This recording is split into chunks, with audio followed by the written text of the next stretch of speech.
Hey, c'est aussi l'été sur Boulevard BD. Cet été, Boulevard BD te propose une série spéciale pour remettre sur le devant de la scène des albums parus il y a quelques mois. Bienvenue sur l'été de Boulevard BD. Bonjour et bienvenue sur Boulevard BD. Aujourd'hui, la baleine bibliothèque. Tout le monde connaît les services postaux. Il y a la poste terrestre, avec les facteurs en voiture, à moto, à pied ou à vélo. Il y a la célèbre aéropostale, portée au pinacle par des gens comme Saint-Exupéry ou Mermoz. Ce que l'on sait moins, c'est qu'il y a aussi la poste maritime, qui porte des missives à des bateaux de pêche mouillant en haute mer ou à des gardiens de phare isolés de la civilisation. Le héros de cette histoire exerce cette profession. Sur sa frêle embarcation, il est le messager des mers.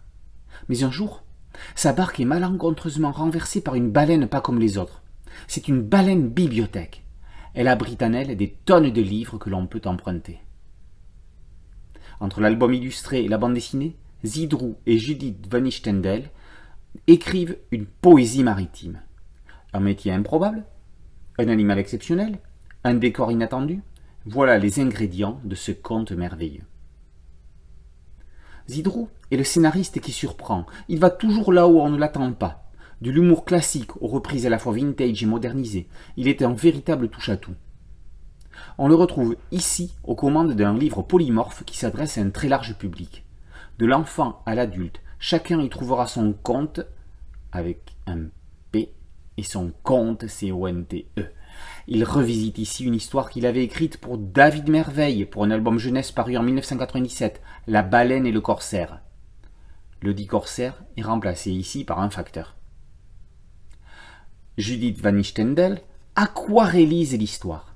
Ces images sentent l'iode. Elles nous immergent dans tous les sens du terme. On n'a qu'une envie, entrer dans le ventre de cette baleine et y choisir un livre. Ou alors, être un de ces petits poissons qui écoutent une histoire lue par cet énorme mammifère chaussé de ses lunettes. Si, comme le narrateur, vous détestez les histoires qui finissent mal, vous adorerez détester la fin de celle-ci, qui, semblant se conclure tristement, apporte une touche supplémentaire qui surprend. Comme quand on arrive au fond d'une piscine et que d'un coup de pied, au sol, on remonte à la surface.